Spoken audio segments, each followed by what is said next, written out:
묵도하심으로 예배 드리겠습니다. 묵도하시겠습니다.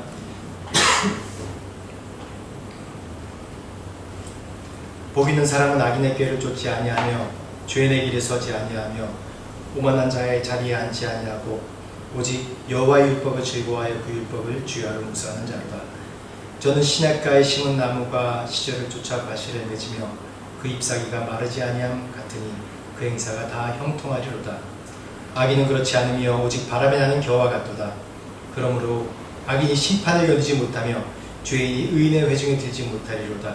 대저 의인의 길은 여호와께서 인정하시나 악인의 길은 망하리로다. 아멘. 다같이 임내 찬양하시겠습니다. 나는 하나님을 예배하는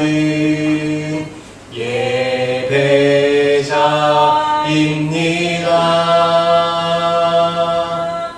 내가 서 있는 곳 어디서나 하나님을 예배합니다. 내 영혼 거룩한 은혜를 향하여 내 마음 완전한 하나님 향하여 이곳에서 바로 이 시간 하나님을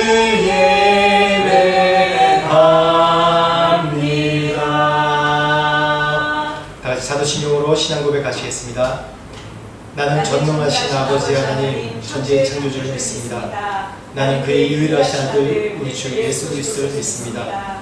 그는 성령의 잉태되어 동정녀 마리아에서 나시고 본디오 빌라도에게 고난을 받아 십자가에 못 박혀 죽으시고 장사된 지 사흘 만에 죽은 자 가운데서 다시 살아나셨으며 하늘을 오시어 전능하신 아버지 하나님 편에 앉으시다가 거기로부터 살아있는 자와 죽은 자를 심판하셨습니다.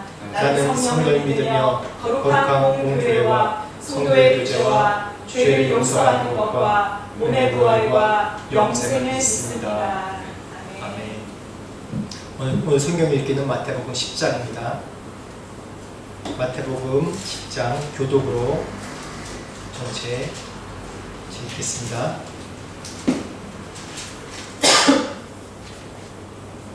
마태복음 10장입니다. 교독으로 제가 먼저 읽겠습니다.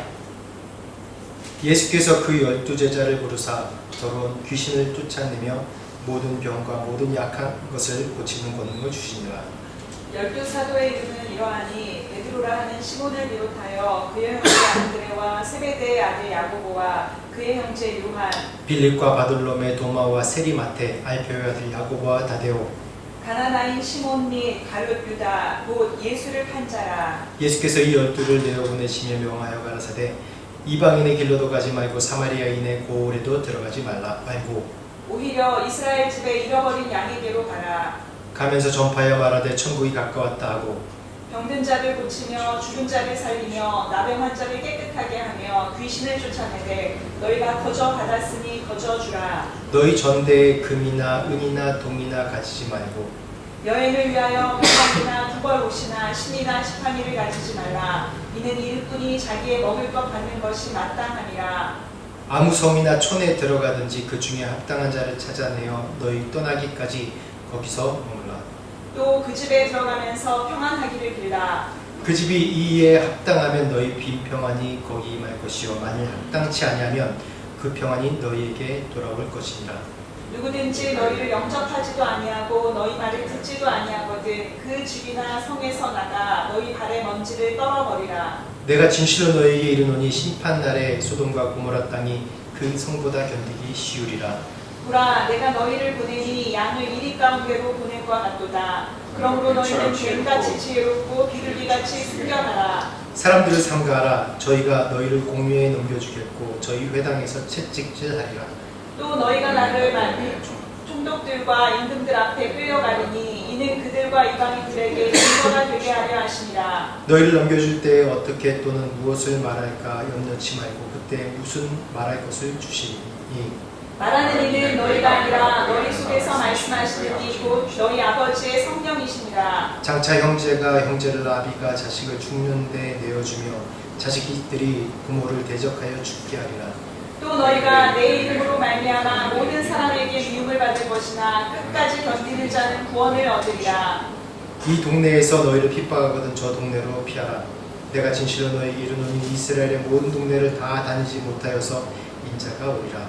제자가 그 선생보다 또는 종이 그 상전보다 높지 못하나니 제자가 그 선생 같고 종이 그 상전 같으면 조카도다. 집 주인을 바알세불이라 하였거든 하물며 그 집 사람들이랴. 그런즉 그들을 두려워하지 마라. 감추일 것이 드러나지 않을 것이 없고 숨을 것이 알려지지 않을 것이 없느니라. 내가 너희에게 어두운 데서 이르는 것을 광명한 데서 말하며 너희가 귀 속으로 듣는 것을 집 위에서 전파하라. 몸은 죽여도 영혼은 능히 죽이지 못하는 자들을 두려워하지 말고 오직 몸과 영혼을 능히 지옥에 멸하실 수 있는 이를 두려워하라. 참새 두 마리가 한 아사리온에 팔리는 것이 아니냐. 그러나 너희 아버지께서 허락하지 아니하시면 그 하나라도 땅에 떨어지지 아니하리라. 너희에게는 머리털까지 다 쓰신 바 되었나니 두려워하지 말라. 너희는 많은 참새보다 귀하니라. 누구든지 사람 앞에서 나를 시인하면 나도 하늘에 계신 내 아버지 앞에서 그를 시인할 것이요 누구든지 사람 앞에서 나를 부인하면 나도 하늘에 계신 내 아버지 앞에서 저를 부인하리라. 내가 세상에 화평을 주러 온 줄로 생각하지 말라. 화평이 아니요 검을 주러 왔노라. 내가 온 곳은 사람이 그 아비와 딸이 어미와 며느리가 시어미와 불화하게 하려 함이니 사람의 원수가 자기 집안 식구이라. 아비나 어미를 나보다 더 사랑하는 자는 내게 합당치 아니하고 아들이나 딸을 나보다 더 사랑하는 자도 내게 합당치 아니하고 또 자기 십자가를 지고 나를 따르지 않는 자도 내게 합당하지 아니하니라. 자기 목숨을 얻는 자는 잃을 것이요 나를 위하여 자기 목숨을 잃는 자는 얻으리라. 너희를 영접하는 자는 나를 영접하는 것이요 나를 영접하는 자는 나를 보내신 이를 영접하는 것이니라. 선지자의 이름으로 선지자를 영접하는 자는 선지자의 상을 받을 것이요 의인의 이름으로 의인을 영접하는 자는 의인의 상을 받을 것이요 또 누구든지 제자의 이름으로 이 작은 자 중 하나에게 냉수 한 그릇이라도 주는 자는 내가 진실로 너희에게 이르노니 그 사람이 결단코 상을 잃지 아니하리라 하시니라. 아멘.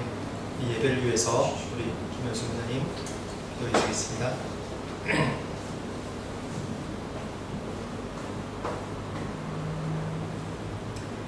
하나님, 우리를 주님 존전 앞에 예배자로 불러 모아 주셔서 하나님 참으로 감사함을 드립니다. 하나님, 지난 한 주간 주께서 우리를 보호하시고 지키신 은혜를 인하여서 또한 감사합니다. 하나님, 또한 주님께서 십자가의 보혈의 능력으로 우리의 모든 죄를 사하시고 우리를 천국 백성으로 또 의인으로 하나님의 자녀로 불러주신 것을 인하여서 감사와 찬송을 드립니다. 하나님, 오늘 주님 앞에 주님의 얼굴을 구하며 나아왔습니다. 우리의 모든 허물과 또 우리의 모든 실망과 낙심과 실패와 우리의 모든 긴장과 슬픔과 모든 것들 주님의 발 앞에 십자가 앞에 내려놓습니다. 하나님, 주님의 보혈로 덮으사 우리를 새롭게 하여 주시기를 위해서 기도합니다. 우리를 회복하여 주시기를 위해서 기도합니다. 하나님, 우리에게 주님 알게 하시는 그 은혜를 주셔서 감사합니다. 날마다 주님을 더 알아갈 수 있도록 은혜를 더하여 주시옵시고 또한 주님을 더욱더 사랑하며 나아갈 수 있도록 우리의 인생 가운데 매 순간마다 말씀하여 주시고 주님을 나타내 주시기를 위해서 기도합니다. 오늘 또한 주님 앞에 예배드리며 또한 듣는 모든 말씀 가운데 하나님, 우리의 심령을 두드리시고 우리에게 말씀하여 주셔서 주님의 그 생명의 말씀이 우리 속에 잘 심기워져서 30배, 60배, 100배 열매 맺는 인생 될 수 있도록 하나님 도우시고 함께하여 주시옵소서. 또한 말씀 전하시는 목사님에게도 성령의 능력으로 부어주시고 참으로 우리에게 하나님께서 하고 싶으신 그 말씀, 그 위로와 그 격려와 그 은혜가 하나님 그 입술을 통하여서 주님께서 우리 각 사람에게 말씀하여 주시기 위해서 기도합니다.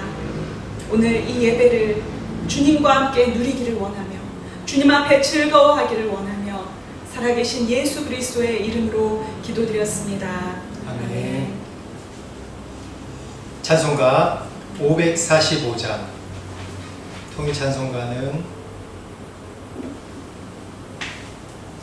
488장. 다시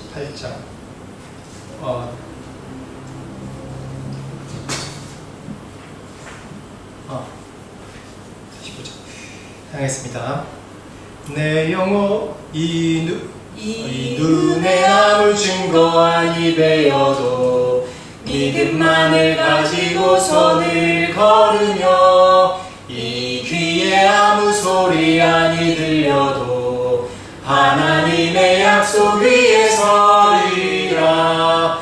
걸어가세 믿음 위에 서서 나가세 나가세 의심 버리고 걸어가세 믿음 위에 서서 눈과 귀에 아무 증거 없어도 이 눈에 보기에는 어떠하든지 이미 얻은 증거대로 늘 믿으며 이 맘에 의심 없이 살아갈 때에 우리 소원 주 안에서 이루리. 걸어가세 믿음 위에 서서 나가세 나가세 의심 버리고 걸어가세 믿음 위에 서서 눈과 귀에 아무 증거 없어도 주님의 거룩함을 두고 맹세한 주 하나님 아버지는 참 미쁘다. 그 귀한 모든 약속 믿는 자에게 능치 못할 무슨 일이 있을까. 걸어가세 믿음 위에 서서 나가세 나가세 의심 버리고 걸어가세 믿음 위에 서서 눈과 귀에 아무 증거 없어도. 네, 오늘 말씀 히브리서 11장 1절 4절까지입니다. 중국에 잘못 나왔습니다. 히브리서 11장 1절부터 4절 말씀입니다. 성경 찾으셔야 됩니다.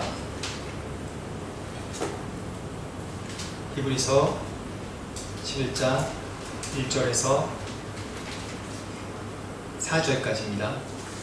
우리 교독으로 읽겠습니다.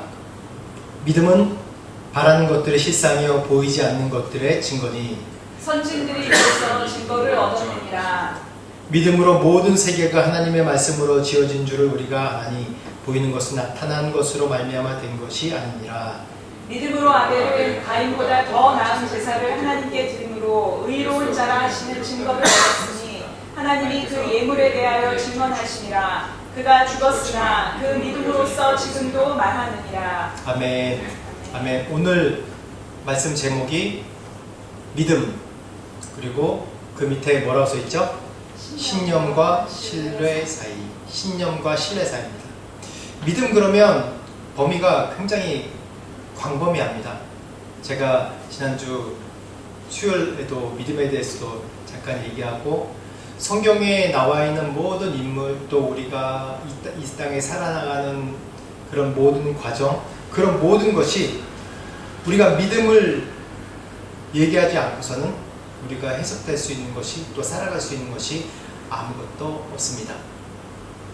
그 믿음에, 제가 믿음에 대한 말씀을 몇 번 좀 나눠서 하려고 하는데요. 그 첫 번째로 신념과 신뢰 사이, 신념과 신뢰라는 것에 대해서 좀 말씀을 나누려고 합니다. 신념, 신뢰.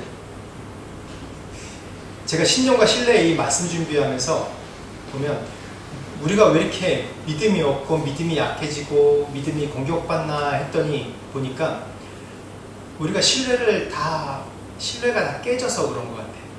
신뢰들이 다 깨져서. 신뢰를 영어로 하면 트러스트라고 얘기하지 않습니까? 신뢰한다, 우리 믿는다, 신뢰한다. 근데 신뢰라는 것은 정말 우리가 믿음이 상한 믿음이 되고 우리의 믿음이 하나님에 대한 온전한 믿음, 또 이 세상 살아가면서 하나님께서 이렇게 하실 것이다 라는 믿음에 대해서 자꾸 우리가 불신을 하게 되는 이유 중에 하나가 우리가 이 땅에서 온전한 신뢰할 만한 믿을 만한 경우를 우리가 보지 못하기 때문에 정말 이러한 일들이 생기는 것 같습니다. 아는 것, 믿는 것, 이 차이 아십니까? 아는 것과 믿는 것. 아는 것과 믿는 것. 우리가 어떠한 사실에 대해서 얘기할 때 이거 알고 있습니까? 그러면 다 알고 있다고 얘기해요. 예, 그렇습니다. 알고 있습니다. 여러분, 우리가 죽는다는 거 믿습니까? 예, 알고 있습니다. 근데 믿지는 않는 것 같아요, 다들. 그 죽음에 대한 믿음이 점점 생기는 분들은 누구냐면 점점 연세가 점점 들면서 자신의 모든 것들, 육체에 이런 힘도 빠지고 육체적으로 할 수 있는 것도 없고 그런 분이 점점 내려놓아지면서 이 세상에 소망이 없어지면 점점 죽음에 대해서 받아들이고 죽음에 대해서 믿는 것 같아요. 근데 젊은 사람일수록 죽음 그러면 알죠. 알고 있죠. 그런데 믿지 않는 경우가 대부분인 것 같습니다. 그래서 지금 처음부터 약간 어렵게 얘기하는데 이 신념과 신뢰라는 이 두 가지 단어가 이 믿음의 가장 근본을 이루는 가장 뼈대를 이루는 것 중에 하나거든요. 그래서 제가 이게 좀 헷갈리게 말씀을 드리는 겁니다. 이분이 누구냐면 존 칼빈이고 저희 교회는 우리나라 교단에서 가장 큰 교단인 장로교회의 또 그 교리의 뿌리를 교리의 기초를 놓은 분이 이 존 칼빈입니다. 존 칼빈의 기독교 강요 그러면 굉장히 유명합니다. 뭐 교단을 다 떠나서 이 존 칼빈이 믿음의 3요소에 대해서 얘기했어요. 첫 번째는 뭐 원어로 써서 죄송합니다. 노티시아라고 얘기하고 두 번째로는 아센수스라고 얘기하고 세 번째는 피두시아라고 얘기합니다. 노티시아 그러면 지식입니다. 아센수스 그러면 동의입니다. 피두시아 그러면 이건 신뢰입니다. 믿음의 3요소. 그래서 오늘 제가 굳이 신념과 신뢰 사이라는 기도 제목을 뽑았어요. 말씀 제목을 뽑았어요. 이 믿음의 중요한 요소이기 때문에 그래요. 우리가 지식적으로는 그냥 성경의 내용을 아는 것으로 끝나면 그런 성경의 내용을 아는 것은 세계 모든 사람들이 다 알고 있습니다. 이 성경이 오랫동안 역사적으로 계속 전해져 내려오고 어떤 사람은 역사책으로만 보는 분들이 있고 어떤 분은 문학적으로만 보는 분들이 있습니다. 근데 지식적으로는 성경책 그러면 제일 오래된 문서 중에 하나이고 또 역사적인 사실로 보증된 사실들이고 다 문학적으로도 이 인류의 그런 문학이 흐르는 그 역사를 다 볼 수 있는 그런 중요한 책이거든요. 근데 이 성경의 내용을 모든 사람은 다 알고 있습니다. 알고 있고 또 어떤 사람은 이걸 동의를 해요. 많은 사람 지식적으로 동의를 해요. 교회 다니는 분들도 그런 분들 많아요. 내가 성경도 알고 예수님이 오셨다는 것도 동의합니다. 예수님께서 역사적인 사실로 계셨다는 것 동의합니다. 역사적으로 따져보면 이 로마의 고대 내려오는 문서 같은 거 보면 예수가 실제 했다는 것도 나오고 또 십자가 못 박혔다는 거 나오고 빌라도 총독이 또 황제에게 어떠한 리포트를 한 것도 다 문서로 나옵니다. 그렇기 때문에 이 역사적인 사실과 그 증거들을 통해서 우리가 동의할 수 있어요. 그런데 이것을 신뢰하고 믿는 것은 또 다른 부분입니다. 신뢰한다는 건 뭐냐면 이 말씀에 있는 내용, 말씀에 있는 이 인물, 예수 그리스도, 이분에 대해서 온전히 믿고 내 삶을 던지는 것을 얘기해요. 이게 바로 신뢰인 거예요. 제가 이 단어를 잘 기억하세요. 온전히, 그분께 나를 온전히 던지는 것. 던진다고 오늘 굳이 제가 표현했습니다. 이렇게 표현한 제가 이유가 있습니다. 신념은 사실을, 신뢰는 사랑을 이라고 제가 이 제목을 뽑았습니다. 신념은 객관적인 법칙에 대한 확신입니다. 그래서 영어로 conviction이라고 얘기하죠. 또 신뢰는 trust, 인격에 대한 항복, 인격을 믿는 것을 바로 신뢰라고 얘기해요. 상대방의 성품에 근거해서 나를 맡기는 것을 신뢰라고 얘기합니다. 여러분 이걸 그냥 개념적으로 철학적으로만 생각하시면 안 돼요. 제가 지금 이 믿음에 대해서 빌드업하려고 우리가 가진, 짧지만 우리가 가진 이 모두가 다 아는 각자 철학이 있거든요. 사상이 있거든요. 이 세상에 있는 신념과 그 신뢰가 있거든요. 그걸 제가 이제 그냥 사전적으로 좀 설명해 드리는 거예요. 우리가 신념이라는 것은 내가 예수 믿습니다. 예수 믿으면 복이 옵니다. 예수 믿으면 병고침 받습니다. 예수 믿으면 어떤 어려움도 이겨낼 수 있습니다.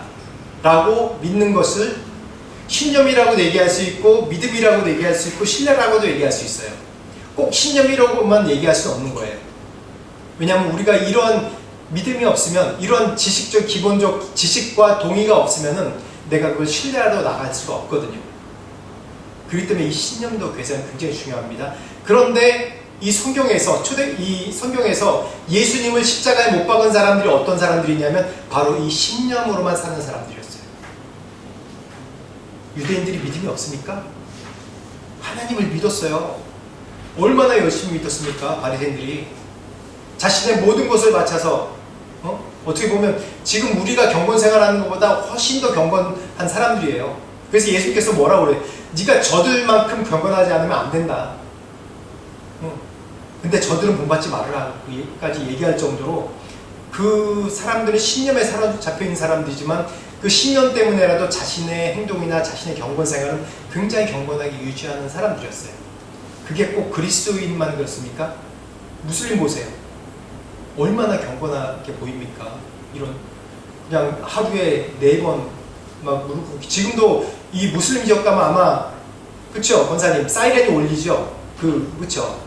여기는 이제 무슬림 사는 지역이 이제 조그마해서 이 사이렌이 잘 안 들리는데 제가 인도 살 때는 곳곳에 무슬림이 살고 있기 때문에 꼭 새벽 5시만 되면 저희도 뭐 5시 새벽 기도에서 일어나지만 꼭 무슨 종이 울리던지 사이렌이 울리던지 꼭 그렇게 울리더라고요. 그런 무슬림조차도 대부분 자신의 율법과 신념으로서 자신의 종교, 자신의 믿음을 지키는 것입니다. 그런데 우리가 믿는 믿음은 이 신념을 넘어서야 돼요. 신념으로만 믿으면, 우리의 지식적인 동의로만 믿으면 우리는 그냥 내 습관이 되고 내 공식이 되고 예수 믿는 게 내 법칙으로만 밖에 될 수 없는 거예요. 그래서 예수 믿으면 복 받는다는데 나 왜 이래 지금? 예수 믿으면 성숙해야 되는데 난 지금 왜 이래? 날 구원한다며 난 지금 왜 이래? 맨날 이러다 인생 다 가는 거예요. 신념으로만 믿으면. 계속 제가 설명할 겁니다. 신뢰. 상대방의 인품에 대한 항복이에요. 상대방의 성품에 근거해서 나를 맡기는 것이에요. 제가 이 전 슬라이드에서 뭐라고 했어요? 던진다고 얘기했죠. 던진다고 표현했습니다. 여러분 이 그림 보면 어떤 생각이 드세요? 어떤 생각 드세요? 제가 우리 큰애가 지금 28이지. 그쵸? 28인데 어렸을 때 제가 이제 큰아들이랑 잘 놀아줬어요. 저한테 상처도 굉장히 많아요. 제가 큰아들이니까 많이 좀 때려주고 혼내줘서 상처도 많은데 저랑 가장 친밀하게 많이 놀았던 애가 우리 큰애. 그래서 우리 큰애가 놀 때는 노는 것만큼은 저를 엄청 신뢰해요. 특히 우리 애들이 다. 제가 이제 놀이터거든요, 애들한테. 그래서 지금 이 장면처럼 그냥 놀이터에서 미끄럼틀 딱 가서 야 뛰어내려! 그러면 어떻게 해요? 팍 뛰어내린단 말이에요. 처음에 이제 무서워서 보고 멈춰멈춰 하다가 아빠 보고 팍 뛰어내려요. 왜 그래요? 만약에 내가 아니라 다른 모르는 사람이 애보고 야 뛰어내려 뛰어내려 이러면 뛰어내릴까요? 안 뛰어내려요. 웬만한 애들은 정말 안 뛰어내려요. 제가 왜 던진다는 표현을 썼습니까? 왜 뛰어내려요? 아빠이기 때문에 뛰어내리는 거예요. 엄마 같아도 안 뛰어내렸을 거예요. 왜냐하면 엄마는 힘이 없기 때문에 놀이터가 돼주지 못하거든요. 열심히 밥 해주고 애들 케어해주고 공부를 해주고 그렇게 하는데 노는 건 저예요. 아빠가 힘이 세잖아요. 그러니까 엄마 그러면 약간 퀘스천 드리고 안 뛰어내는데 아빠기 때문에 뛰어내리는 거예요. 어떠한 믿음 있죠? 아빠가 날 받아줄 거야. 이게 뭐예요? 체험적 신뢰입니다. 우리 애가 어떤 체험을 했어요? 살면서 아빠는 힘이 세. 아빠는 어떠한 그것에서 날 항상 받아주고 나를 위험에서 건져준 사람이야. 또 내 놀이터야. 이렇게 뛰어내려도 야단치지 않아. 아빠가 다 책임져 줄 거야. 안 그러겠어요? 여러분 안 그래요? 이러지 않겠어요? 그래서 기독교 신앙은 뭐냐면 삶 속에서 하나님을 경험하는 거예요. 인격적인 사귐이에요. 그래서 기독교 신앙을 뭐라고 해요? 체험적 신앙이라고 얘기합니다. 체험적 신앙. 체험 있는 신앙이 바로 기독교 신앙입니다. 그래서 체험 있는 신앙이 거예요. 내가 아버지께 확 나를 던지는 거예요. 맡기는 거란 말이에요. 내가 뭐 인격적으로 하나님 신뢰합니다, 사귐이 있습니다, 그런 미사여구 말고, 에이 몰라요 하나님 알아서 하세요. 확 던져버리는 거예요. 나를. 나 힘들어요. 몰라요 하나님. 확 던져버리는 거예요. 하나님한테. 하나님 나 힘들어요. 모르겠어요. 나 이 상황 내가 어떻게 끌고 갈지 모르겠어요. 그래서 나를 확 던져버리는 거예요. 어떻게 하나님께 해주시겠지 뭐. 그리고 하나님 믿고 평안히 자는 거예요. 난. 그럴 때 일어나는 일들을 한번 여러분 보세요. 어떻게 일어나는지. 제가 정말 이 사역하면서 정말 그 깊은 동굴 속에 한 4, 5개월 들어간 적이 있었어요. 제가 안식년 마치고 이제 첫 안식년 2009년도에 했었는데 마치고 돌아와서 인도 땅이 참 살기 힘들거든요. 돌아오는데 그 재정적으로 참 쉽지 않았어요. 그래서 재정의 돌파가 있어야 돼서 어떻게 하다가 제가 한 1년 동안 이제 그 애들 호스텔하는 비즈니스를 했는데 사실 하나님께서 이렇게 허락하신 건 아니었어요. 근데 제 욕심으로 했어요. 그래서 아내가 그때 건강이 많이 축났어요. 그때 1년 동안 했었는데 1년 하는데 애들이 뭐 상처받거나 그런 애들 없는데 뭐가 돼서 다 떠나가는 거예요. 다. 우리가 더 이상 이걸 할 수 없는 상황이 됐어요. 그래서 다시 집으로 옮기고 있는데 이제는 제 안에 무너진 마음이 있는 거예요. 이제 어떻게 살지? 내가 생각한 재정이 이만큼 되지 않는데 어떻게 살지? 나 아무것도 못하겠다. 그때는 정말 제가 할 수 있는 게 아무것도 없어요. 정말 벼랑 끝에 있는 것 같더라고요. 그래서 어떻게 했냐면 아무것도 안 하고 제 아내보고도 얘기해서 아무것도 안 하고 아침에 애들 뭐 학교 데려다주면 스쿨버스 데려주고 그리고 운동하고 와서 그냥 아침부터 저녁까지 그냥 방에 갇혀가지고 기도하고 묵상하고 또 말씀 보고 그냥 피곤하면 자고 일어나고 그거밖에 안 했어요. 거의 4개월 동안. 근데 첫 번째 달에 우리가 포기하고 돌아갈 것 같다 그런 생각했는데 살더라고요. 어떻게 살아가더라고요. 두 번째 달에도 어떻게 살아가. 그러면서 점점 내 안에 재정에 대한 하나님에 대한 믿음이 생기는 거예요. 점점. 내가 재정의 벼랑 끝에 몰렸을 때 내가 하나님께 그냥 던져야 되겠구나 나를. 그래서 아마 그때부터인 것 같아요.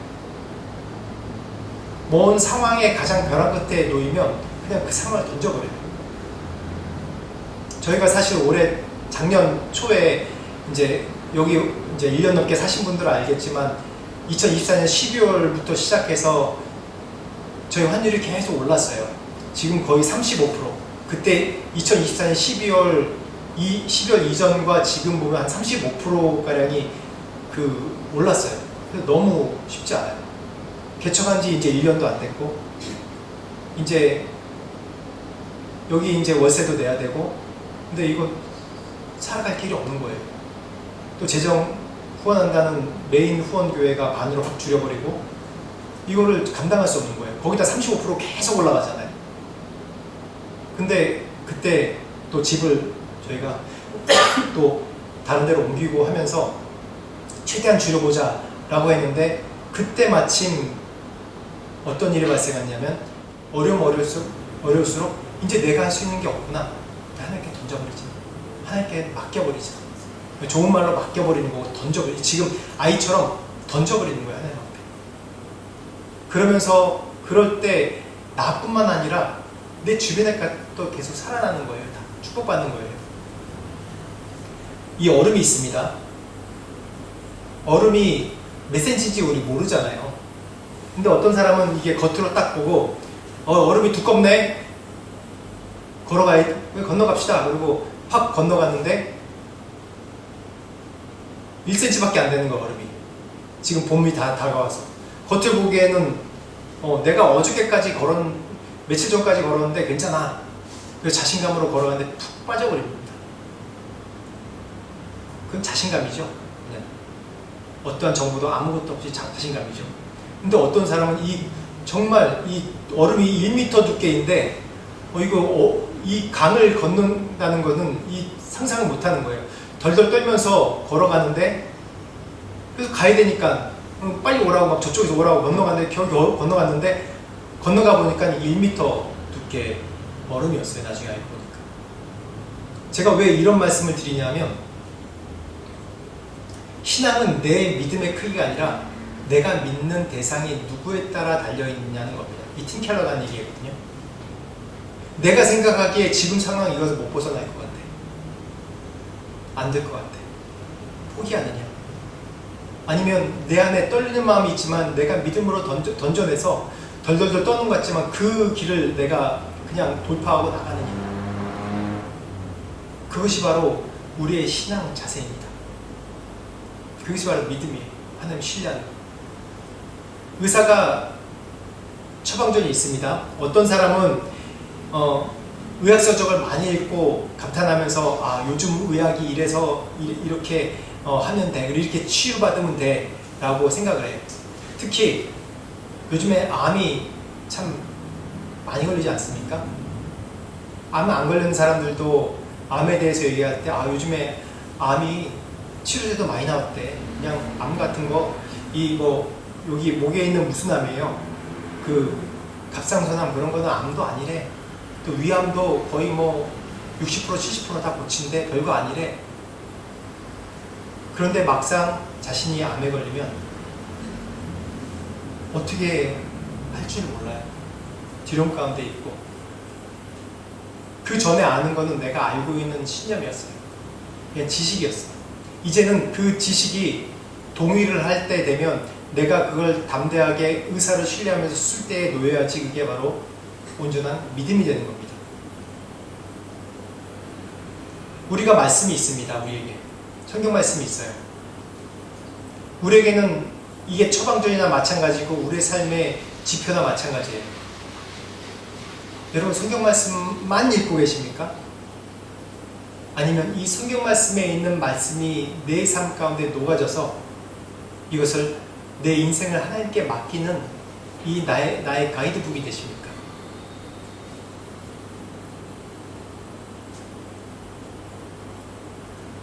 중요한 건 우리가 이 믿음의 이 작동 방식이 있는데, 신념은 조종하는 것이고 신뢰는 동행하는 것이라고 제가 정의를 했습니다. 신념은 결과를 조종해요. 뭐냐면 제가 아까도 말씀드렸듯이 내가 믿습니다, 내가 믿습니다, 믿습니다라고 무슨 주문처럼 계속 하지만은 그 일이 되지 않을 때는 어떻게 하냐면 그냥 포기해버리고 원망해버리고 말아요. 그게 내가 신념에 사로잡히느냐 아니냐에 따라 그게 구분되는 겁니다.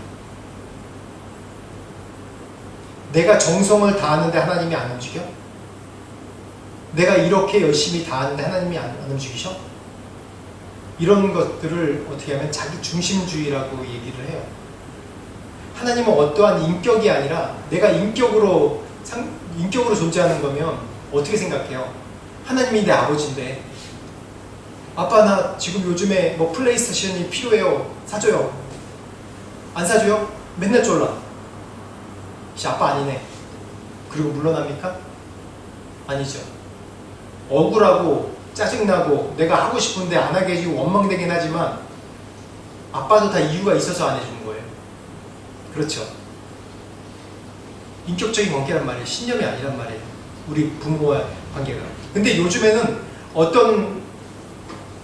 어떻게 이 믿음에 대해서 얘기하냐면, 믿지 않는 사람들도 그렇게 얘기해요. 끌어당김의 법칙. 그래서 무슨 신사고주의라고 해서 이게 19세기 후반부부터 이제 인본주의가 점점 생기면서 이게 나오는 또 원리 중에 하나거든요. 그래서 이 끌어당김의 법칙, 그러면 사람들이 우주의 에너지가 나에게 모여서 내가 뭔가 바라고 이것을 믿기만 하면 이루어진다라고 생각하는 거예요. 그래서 구하라, 믿으라, 받으라 이렇게 얘기한다고 해요. 그래서 의심 없이 믿을 때 이것이 이루어진다고 실제로 얘기를 하고 실제로 그렇게 된 사람이 있어요. 뭐 짐 캐리 같은 경우에는 진짜 그랬다고 그러잖아요. 짐 캐리 같은 경우에는 유튜브에 나오는데 자기가 무명일 때부터 이게 자기 주머니에다가 자기는 개런티가 뭐 100만 달러인가 1000만 달러 받은 사람이다라고 딱 이렇게 여기다가 포켓에 넣고 다녔대요. 그걸 한 번도 의심해 본 적이 없대요. 그러다가 어느 날 딱 되니까 자기가 이 계약서를 쓰는데 자기가 정말 100만 달러 계약서를 받았대요. 그러면서 그 사람이 믿는 사람이 아니에요. 자기가 이게 이 우주의 끌어당김의 법칙으로 자기가 됐다고 얘기를 하는 거예요. 그렇게 성공할 수 있다고 얘기하면서 이 요즘 시대의 사람들을 미혹하는 겁니다. 그래서 우리의 믿음도 그런 믿음이 아닌가 살펴봐야 돼요. 내가 어떠한 일을 조종하기 위해서, 어떠한 일을 되기 위해서 내가 하나님께 내 믿음 하는 것인지, 아니면 정말 하나님과 인격적으로 동행하고 하나님과 동행함으로써 내가 하나님께서 나에게 베푸르신 은혜를 내가 발견하는 것인지 한번 살펴봐야 돼요. 이 세계관 공부할 때도 나오는 내용 중에 하나인데, 이 신화적인 세계관이 있어요. 신화적인 세계관이 뭐냐 하면, 이 신화적인 세계관에서 가장 모델이 되고 가장 이 신을 움직일 수 있는 중요한 것이 뭐냐면 신을 감동시키는 것인데, 그 옛날 이제 이 가나안 지역에, 메소포타미아 가나안 지역에서 어떤 사람이 가장 요험한 사람이냐면 춤을 잘 추고 노래를 잘하는 사람이었대요. 춤을 잘 추는 게 어떤 춤이냐면 그 신전 앞에서 사람들이 신을 감동시키기 위해서 어떻게 해요? 막 춤을 추고 노래를 부르고 북을 쳐요. 엘리야의 그런 갈멜산에서도 그러지 않아요? 이 400명의 이 바알의 제사장들이 막 춤을 추면서 소리 지르고 자기를 막 그으면서 그 자신들이 비우게끔 그렇게 막 기도하고 그러지 않습니까? 그런 게 바로 이 신화적인 믿음이에요. 우리가 그런 열심이 필요하지 않다는 건 아니에요. 그런데 그런 일이 안 이루어지면, 내가 눈에 보이는 것이 안 되면 거기에 대해서 비판을 하고 원망하고 내가 마음이 무너지는 것이 우리의 연약함입니다. 근데 정말 중요한 건요, 하나님과 과정 가운데 동행하면서 하나님과 대화하는 법을 계속 길러야 되는 것이에요. 대화를 해야 돼요, 하나님은 어떤 하나님이냐면, 우리가 잘 아셔야 돼요. 하나님은 언약하시고 책임지시는 하나님입니다. 지금 그림 가운데 보면 하나님이 아브라함에게 나타나셔서 자손에 대해서 얘기할 때 하늘의 별을 보라, 바다의 이 모래들을 보라, 네 자손이 이렇게 많게 하리라 라는 축복을 주셨어요. 근데 이때 정말 아브라함이 이것을 믿으니 하나님께서 그것을 의롭다고 했다고 했어요. 이것을 정말 믿었을 때, 하나님을 신뢰하고 믿었다는 얘기예요. 신뢰하고 믿을 때 하나님 뭐라고 하셨냐면 내가 의롭다고 얘기하신 겁니다. 그것이 바로 믿음이에요. 내가 지식적으로만 알고 있고 내 하늘에 별이 많아요, 바다에 모래도 많죠, 네, 뭐 그러겠지요라고가 아니라 아브라함은 실제로 하나님께서 그렇게 하실 것을 믿었다고 얘기를 하고 있습니다. 그래서 이 믿음이 우리가 그냥 생기는 것이 아니라 하나님께서 이 아브라함의 믿음도 계속해서 아브라함에게 계속 설득을 하시는 거예요. 아브라함을 쭉 보십시오. 창세기 12장부터 쭉 보십시오. 아브라함을 계속 설득하는 과정이에요. 계속 아브라함이 믿음이 있어서 믿음의 조상이 된 게 아니라, 믿음이 있어서 의인이 된 게 아니라 아브라함을 계속 설득해 오셨어요. 그 인생을 보세요. 계속 설득하는 과정이에요. 지금 이 편무 언약이라고 하나님이 이 아브라함과 언약을 맺는데, 내가 이 쪼갠 재물 사이로 하나님께서 아브라함이 졸고 있을 때 지나가셨어요. 그 편무 언약이 뭐냐면, 원래 이 고대 시대 때 언약을 할 때 이 동물을 쪼개가지고 언약을 하면, 이 쪼갠다는 것이 뭐냐면, 네가 이 약속을 안 지킬 때 이 동물과 같이 쪼개진다, 죽는다라는 그런 의미의 이 약속이었어요. 그런데 아브라함은 이 언약을 할 때 같이 언약을 한 게 아니라 졸고 있었어요. 하나님이 스스로 내가 이 언약을 지킬게 라고 하나님이 그 언약을 계약을 하신 거예요. 아브라함. 그래서 편무 언약으로 얘기하는데, 이 얘기가 뭐냐면, 네가 실패해도, 네가 무너져도 내가 책임지겠다. 네가 실패해도, 네가 약속을 안 지켜도 나는 약속을 지켜 너를 책임지겠다라는 그런 약속입니다.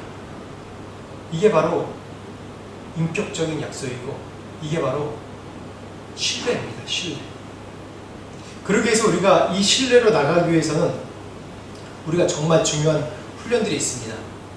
그 영적 훈련이 뭐냐면, 우리가 말씀 훈련을 해야 돼요. 우리 교회에서 계속 말씀 읽읍시다. 계속 그렇게 중요한 게 하는 게 뭐냐면, 사실 말씀을 매일마다 읽으면서 읽는다는 게 참 쉽지는 않아요. 희한하게 소설책은 있는데 사람들 보면 말씀을 한 장이라도 읽는 게 참 쉽지 않습니다. 그래서 우리가 공동체가 어떻게 하면 같이 할 수 있을까, 그리고 일부러 계속 성경을 읽는 과정을 계속 만드는 거예요. 공부하는 과정을 만들고. 왜? 하나님 알아야 되잖아요. 하나님이 우리 이 말씀 가운데 있는 성경의 인물들에게 어떻게 행하셨고, 또 어떤 약속을 하셨고, 어떤 말씀을 하시고, 내 삶에 어떻게 하나님께서 말씀하시는지 그 말씀을 통해서 말씀을 들어야 되잖아요. 하나님의 성품을 알고 하나님이 어떤 분이었는지 알아야지 내가 내 삶 가운데 확신을 갖고, 내 신념이 아닌 하나님을 신뢰하고 믿음을 갖고 살아갈 수 있지 않습니까? 그렇기 때문에 말씀을 읽고 말씀을 훈련하고 말씀을 배우는 것이 정말 중요합니다. 그리고 기도 훈련을 계속해야 돼요. 말씀과 기도 외에는 우리가 아무 유의 능력이 나갈 수 없다고 예수께서 말씀하셨어요. 우리 기도에는 아무 능력이 없어요. 우리가 말씀으로 하나님을 확신하고 신뢰하고, 내가 그 신뢰를 갖고 그 믿음으로 내가 기도할 때, 이 산을 들어 저 산을 저쪽으로 옮긴다고 해도 하나님께서, 예수님께서 옮긴다고 하셨어요. 너희들에게 겨자씨만한 믿음이 있어도 내가 이 산을 들어 저쪽으로 옮긴다고 했어요. 그리고 우리가 공동체 훈련을 계속 해야 됩니다. 서로가 믿음으로 연단되며 서로 이 공동체 안에서 철이 날카롭게 부딪히면서, 또한 내가 이 공동체가 중요한 게, 내가 이 세상에서 믿음의 싸움을 어떻게 하면서 어떻게 상하고 어떻게 찢겨지고 지금 이 자리에 왔는지. 우리는 간증 보면 늘 성공 얘기만 간증하지 않습니까? 내가 무슨 일이 있어서 성공했다고 그게 다 간증인 줄 알아요. 우리 한국 사람들은 뭔가 완벽을 추구하기 때문에 간증을 하면 내가 뭔가 성공 스토리가 있어야 되고 금이환영해야 되고 그래야지 그것이 간증이라고 생각해요. 근데 그렇지 않아요. 믿음의 공동체가 중요한 것이 뭐냐면, 내가 세상에 살면서 어떻게 실패했는지 나누는 것이, 그게 서로에게 격려가 되는 거예요. 물론 그 가운데 성공도 있고 실패도 있죠. 그러면서 하나님이 어떠한 분인지, 내가 말씀 가운데 깨닫고 만났던 그 하나님이 이런 하나님이구나, 이 사람에게도 이렇게 역사하신 하나님이구나, 나에게도 이렇게 역사하실 수 있구나 하고 더 주님을 신뢰하면서 나가는 것이 바로 이 공동체 훈련입니다. 고난, 고난은 신념이 무너지고 신뢰가 깊어지는 시간이 고난과 시련입니다. 고난을 통해서 내가 지적으로 알았던 내 신념으로 믿었던 내 신념이 무너지고 이제 내가 지적으로 알았던 걸 하나님이 정말 내 삶 가운데 역사하시는 하나님으로 바뀌는 과정이 바로 신뢰입니다.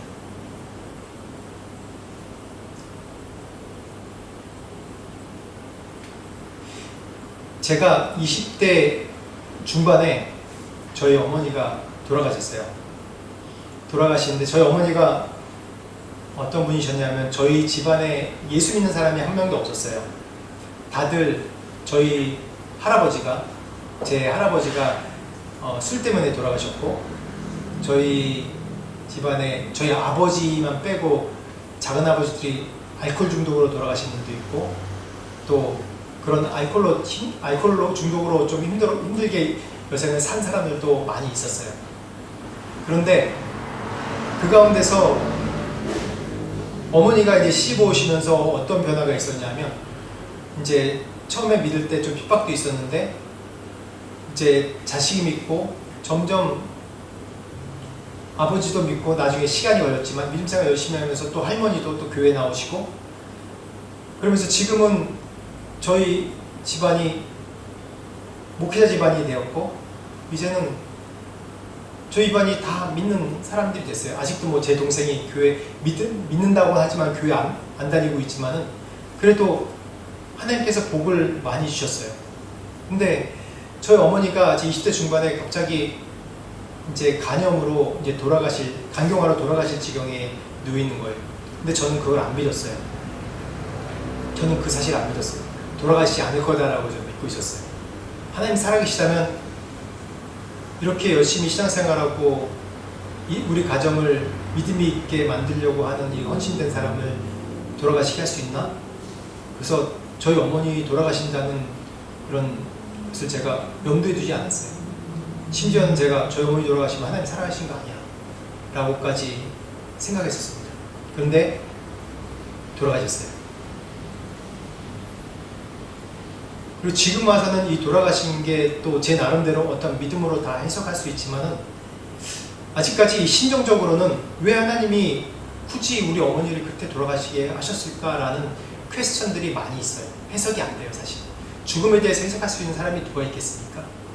믿음으로 뭐 어머니가 돌아가셨기 때문에 그 믿음에 뭐 걸음이 되어서 뭐 어떻게 다 얘기할 수 있지만 그건 우리의 해석이고 알 수가 없는 거예요. 그런 면에서 우리가 욥의 시련을 한번 볼까요?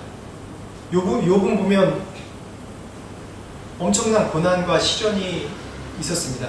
1장부터 31장까지 욥이 계속 질문하는 것이 내가 왜 이런 고난을 받아야 되고 내가 정직하게 살고 이렇게 믿음으로 사는데 왜 이 고난을 받아야 되고 친구들이 너 회개해야 된다 하니까 내가 회개할 게 없는데 내가 열심히 살았는데 그러면서 하나님 앞에 계속 얘기를 합니다. 근데 38장에 하나님이 뭐라고 얘기하시냐면 왜 내가 이런 고난을 받습니까? 왜 이런 고난 가운데 제가 있습니까? 라고 얘기를 하는데 하나님이 그 이유에 대해 설명해 주지 않으셨어요. 이유에 대해 설명해 주지 않으시고 뭐라고 얘기하시냐면 여기 그림에 보듯이 내가 어떤 하나님이냐, 내가 하늘에 별을 있을 때 그때가 언제인 줄 아느냐, 바다에 물을 흘리게 할 때 네가 있었냐? 그러면서 하나님의 그런 광대하심을 얘기하시는 거예요. 이 우주를 만드시고 이 세계를 움직이신 다스린 분이 어떤 분이라는 것을 하나님께서 보여주시는 거예요. 이해가 안 돼요, 사실. 그게 뭐라고? 왜 욥은 그 광대하신 하나님 보면서 내가 이제 주님의 얼굴을 배웠나이다 라고 이유를 몰라도 하나님 계시면 충분합니다 라고 얘기를 할 수 있었을까요? 우리 큰애가 4살 때 5살 때 한번 원형 탈모가 걸린 적이 있었어요. 한국에 제가 아파서 한 2년 동안 이제 요양을 갔다가 다시 왔을 때 우리 큰아들이 그래도 뭔가 자아 인식을 좀 하고 유치원 다니다고 왔거든요.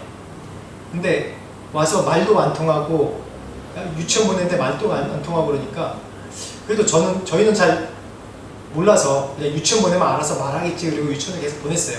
근데 그 중에서 한국 영어를 안 쓰는 애가 얘밖에 없는 거예요. 근데 가면 그냥 자연적으로 배우는 줄 알았어요. 보내는데 한 달, 2달 딱 되는데 아침에 제 아내가 애 머리를 빗겼는데 갑자기 머리가 빗에서 쑥쑥 빠지는 거예요. 이 원형통로가 이렇게 일어나는 거예요. 이제 4살, 5살짜리. 깜짝 놀랐어요. 이렇게 보니까. 그래서 한번 유치원에 찾아가 보니까 얘 혼자 놀고 있는 거예요. 유치원에서. 그러니까 얘는 말할 수 있는 게 노밖에 없으니까 노. 예스 안 하고 그냥 노밖에 안 하는 거예요. 그러니까 얘가 스트레스가 아침에 갔다가 4시에 오니까 아침 9시 전에 8시 반 정도에 나갔다 4시에 오니까 그 반나절 이상을 그냥 버려지는 느낌이 받았던 거예요. 그래서 저희가 이제 그만두고 다시 와서 애한테 한 게 뭐냐 하면 한 2주 정도 비디오를 보여줬어요. 저희는 결혼해서 이제 곧장 성교지 나왔기 때문에 비디오 카메라를 샀거든요. 저는 애들 어렸을 때부터 좀 그 예뻤을 때 장면을 좀 찍어주고 싶었어요. 그래서 비디오를 어렸을 때부터 이제 계속 찍어줬거든요. 큰 애. 그러니까 우리가 영상에 담길 때 어떤 장면들이 나와요? 애들 막 때리는 장면이 있습니까? 아니죠. 재밌고 사랑받고 있는 장면들이 나오는 거예요. 할아버지한테 사랑받고, 외할아버지, 외할머니한테 사랑받고, 또 고모, 또 외삼촌한테 사랑받고, 그런 주변 사람들의 사랑받는 장면들이 계속 나오잖아요. 그러니까 거의 2주 동안 매일마다 아침부터 저녁까지 그걸 계속 보더라고요. 그러면서 아빠 저 때 어땠어요? 이게 어땠어요? 막 얘기하면 깔깔 웃고 그러면서 치유가 되더라고요.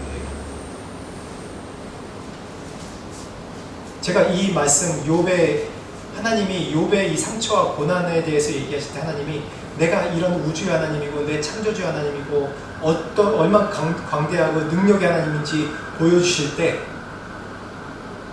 제가 이 생각이 났어요. 아, 하나님이 이 온 우주가 너를 위해 만드셨구나. 이 온 우주 만물, 지금 이 온 세계가 너를 위해 만들어졌다. 이걸 보여주신 거구나. 그래서 우리가 하나님을 알아야 돼. 힘써 하나님을 알아야 돼. 그래서 우리가 말씀을 공부해야 되고 말씀 가운데 있어야 되고 말씀을 보면서 하나님이 어떤 분인지 알아야지. 이게 하나님이 광대한 하나님이고 전능한 하나님이고 사랑의 하나님이라는 것이 이 개념 속에 있는 것이 아니라 내 삶 가운데 들어올 수 있다는 겁니다. 하나님은 그런 하나님이에요. 우리 아이가 어렸을 때 말도 못하고 자기의 그런 상처나 어려운 말도 못하잖아요. 그냥 왕따당해서 왕따가 뭔지 뭘 알아요? 모르잖아요. 그냥 머리 숭숭 빠지고 이게 몸으로 나타나는 거예요, 스트레스가. 근데 저희가 할 수 있는 게 뭐 있어요? 그게 아니야. 아빠가 사랑해. 엄마가 사랑해. 미안해. 뭐 이걸로 해결될 문제가 아니었어요.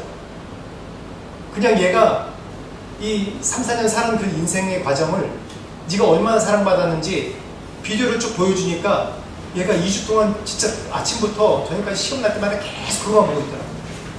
뚫어져라. 그러더니 이게 점차 회복되는 것을 볼 수 있었어요. 하나님은 그런 하나님입니다. 우리의 인생의 문제, 고난, 어려움, 시련 사실 다 몰라요. 뭐가 뭔지. 뭐가 있는지 우리가 어떻게 합니까? 어떤 문제가 있는지 어떻게 합니까? 다 해석이 안 돼요. 해석 안 되는 게 인생이잖아요. 그래서 우리의 믿음은 무엇이 아닌 누구로 하나님을 신뢰해야 되는 거예요. 누구? 믿음의 깊이는 나의 열심이 아니라 하나님을 아는 깊이입니다. 나의 믿음의 깊이는 나의 열심, 얼마나 내가 뭘 하고 뭘 많이 하고 그게 아니라 내가 하나님을 알기 때문에 하나님을 신뢰하기 때문에 하는 게 바로 그게 진정한 믿음이에요. 여러분 올해 그렇게 되시길 바랍니다. 올해 하나님을 깊이 아시기 바랍니다. 올해 우리가 교회에서 점점 우리가 2월 11일부터 13일까지 이제 어순경을 필두로 해서 계속해서 우리가 인원수는 없지만 몇 분 안 되지만 계속해서 챌린지 할 거예요. 왜냐면 우리가 교회에서 우리 공동체에서 할 수 있는 게 뭐예요? 그냥 코이노니아밖에 안 하면 코이노니아는 세상에서도 많이 해요. 말씀 알아야지 내 삶에 돌파가 일어나고 해결점이 일어나죠. 지금은 항상 우리가 이게 물질 세계에서 살기 때문에 저도 마찬가지예요. 무엇으로 내 믿음을 삼으려고 그래요? 어떤 결과로 내 믿음을 삼으려고 그래요? 저도 그래요. 내가 말씀이 내 안에 가득 차 있지 않으면 자꾸 어떤 결과와 물질과 상황을 통해서 내가 믿음을 내 척도를 하려고 해요. 그게 아닙니다. 하나님을 신뢰하는 방법을 배우셔야 돼요.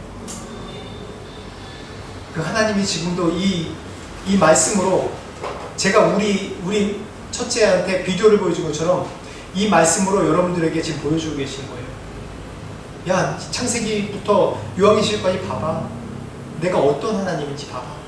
요백에 고난당하고 있는 요백에 말도 안 되게 하나님이 광대하신 하나님이 전능하신 하나님이다. 우주를 만드신 하나님이다. 뭐 리워드도 만드신 하나님이다. 악어도 만드신 하나님이다. 하마도 만드신 하나님이다. 그걸 왜 설명하냐고요. 자기는 고난 가운데 막 긁고 죽게 생겼는데 누구보다도 이전에 부자로 살았다가 다 세계에서 제일 가난한 사람이 됐는데 왜 쓸데없이 그런 걸 얘기하냐고요. 하나님이. 네가 하나님을 알아야지 네가 살 수 있다는 겁니다. 하나님을 알아야지. 믿음의 깊이는 나의 열심이 아닙니다. 나의 신념이 아닙니다. 하나님을 아는 깊이가 바로 내 믿음의 깊이.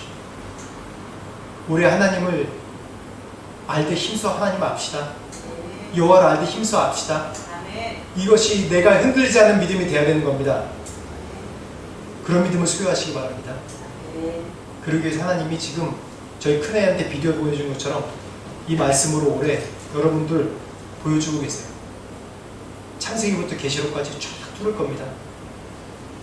어성경을 한번 쫙 뚫을 거예요. 성경을 보는 건 본인이 보지만 우리 같이는 올해 신약성경 두 번 한번 통독할 거예요. 이 설교는 제가 말씀하잖아요. 설교는 한계가 있어요. 설교는 내가 씹어서 여러분들한테 주고 여러분들 그냥 도전하고 하나의 촉매 역할을 하는 것이지 말씀을 보고 깨닫고 결정하는 건 여러분들이 해야 되는 거예요. 말씀을 볼 때 여러분들 깨닫고 스스로 깨닫고 주여 앞에 나오고 제가 이 말씀을 전함으로써 우리가 다시 한번 우리 마음 가운데 내가 깨달은 말씀 가운데 확신을 갖고 내가 사는 이 믿음의 삶이 맞구나 확신을 얻고 같이 격려하는 것이 이 예배 가운데 이 말씀 증거하는 거예요. 너무 제 말씀에 의존하지 마세요. 말씀을 스스로 보시면서 깨닫고 스스로 해석하고 스스로 하나님이 어떤 분인지 깊이 알아가시길 축원합니다. 올 한 해 그런 축복된 한 해가 되시기를 축원합니다. 같이 우리 말씀을 생각하시면서 우리 한 목소리로 같이 기도하겠습니다. 하나님, 올해 우리가 말씀 가운데 내 삶을 던집니다. 하나님, 하나님 앞에 나를 던집니다. 말씀으로 깨닫게 하시고 내 신념과 내 습관이 아닌 이제 정말 하나님을 깊이 알므로 신뢰함으로 살 수 있는 올 한 해 될 수 있도록 도와주십시오 라고 한 목소리로 기도합시다. 하나님 아버지 감사합니다. 주님을 신뢰합니다. 하나님, 이제 내 신념과 내 습관이 아닌 정말 진정 하나님을 아는 믿음으로 내가 주님 앞에 나아가고 합니다. 아버지 도와주시옵소서. 하나님이 어떤 분인지 계속 알려주시고 가르쳐주시고 이 말씀으로 내가 확신 가운데 할 수 있도록 주님 도와주시옵소서. 함께하여 주시옵소서. 아버지, 그래서 내 믿음이 하나님을 깊이 신뢰함으로 할 수 있는 신뢰 수 있도록 아버지 도와주시옵소서. 역사하여 주시옵소서. 하나님이 어떠한 분이신지 아버지 깊이 깨닫고 신뢰함으로 나아가도록 아버지 도와주시옵소서. 하나님 주님을 신뢰합니다. 우리가 신념과 우리의 신뢰 사이에 늘 헷갈리고 늘 우리가 내 신념이 신뢰라고 여기며 살 때가 너무 많은데 하나님 용서해 주시옵소서. 우리가 무지합니다. 더 여호와를 알 때 힘써 알기를 원합니다. 말씀 읽을 때마다 가르쳐 주시고 그 말씀이 나의 삶 가운데 적용되며 믿음으로 할 수 있도록 도와주시옵소서. 감사합니다. 예수 그리스도 이름으로 기도합니다. 아멘. 찬송, 헌금 찬송 50장, 찬송 71장 같이 하시겠습니다. 내게 있는 모든 것을 아낌없이 바치네. 사랑하고 의지하여 주만 따라 살리라. 주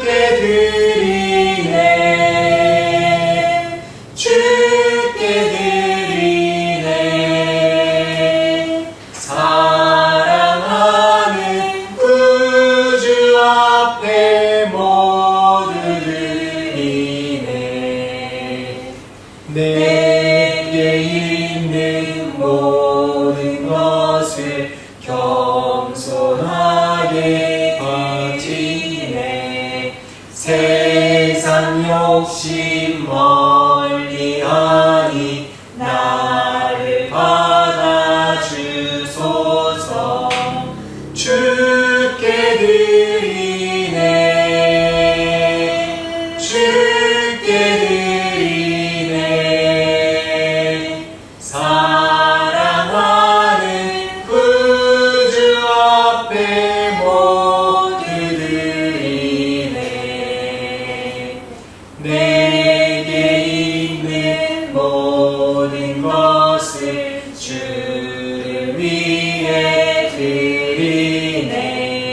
주의 성령 충만하게 내게 내려주소서.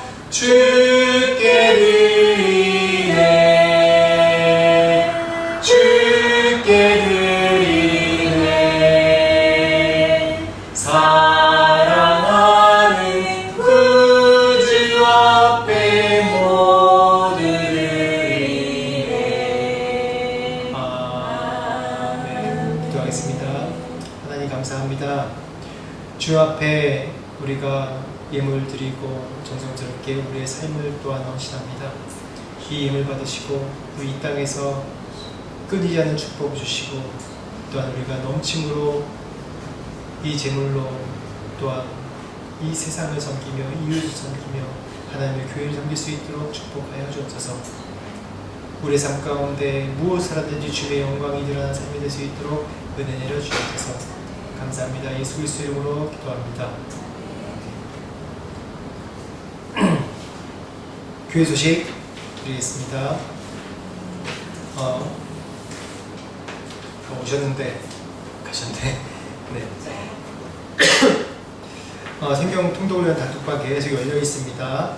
오디오를 공유하고 있으니까 계속 하시고, 또 이번 주가 이제 요한복음 마지막 이제 사복음서 완독입니다. 이제 월요일부터 금요일까지 9시 줌 링크 계속 있습니다. 그리고 2월 11일부터 다음 주 저 13일 수요일부터 금요일까지 어성경 신약 집중 세미나가 있습니다. 신약을 전체로 한번 배울 수 있는 중요한 기회입니다. 저희도 이제 여러모로 많이 초청하고 있는데 다른 외부에서 오는 것보다 저희 성도들이 좀 다 배웠으면 좋겠어요. 가장 우리 성도들 위해서 초청한 거라서 이 시간에 은혜의 시간이 되기를 축원합니다. 찬송가 5장 성령 찬송 해주시고 주기도 하시고 축도하고 마치겠습니다. 이 천지가 만물들아 복 주시는 주여와 성는 성부 성자 성령 찬송하고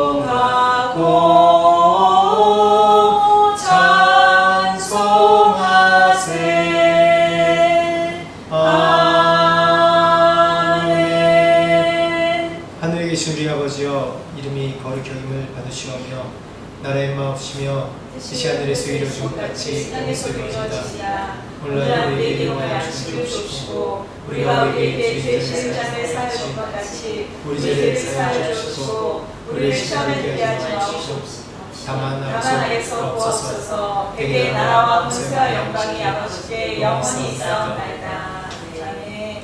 지금 우리 주 예수 그리스도의 은혜와 하나님 아버지의 무한하신 사랑과 성령님의 감화 감동 역사하시니 주님을 알고 주님을 신뢰하고 또한 나의 믿음으로 나의 인생을 바치며 주님을 따라가기 원하는 모든 자들에게, 또한 우리 모든 성도의 각 가정과 사업 가운데 지금부터 영원토록 함께 하시길 간절히 축원하옵나이다.